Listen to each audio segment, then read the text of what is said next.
अस्सलाम वालेकुम, मैं हूं साजिद और आप देख रहे हैं आपका अपना यूट्यूब चैनल साजिद सोफी। जैसा कि आपको पता है कि मैं काज, ओवरलॉक, पिको, कढ़ाई सिलाई और इनकी मशीनों के मतलब वीडियो अपलोड करता रहता हूं। तो ये आपके सामने ओवरलॉक वाली मशीन है जी, डबल निटल वाली 747। तो ये इसको मैंने चिड़िया पिको के ऊपर सेटिंग किया हुआ है जी, जो कि 4 धागों वाली होती है। और इसके ऊपर मैं कुमकुम वाला पुर्जा भी लगाया हुआ है मैंने जी।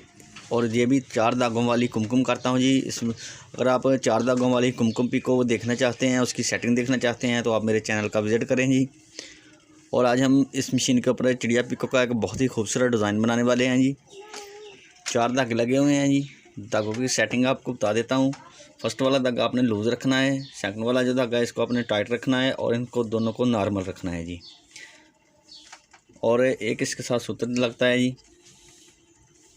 तो जब भी करते हैं काम शुरू, और मैं आपको डिज़ाइन बना के दिखाता हूँ, बहुत ही प्यारा और ख़ूबसूरत।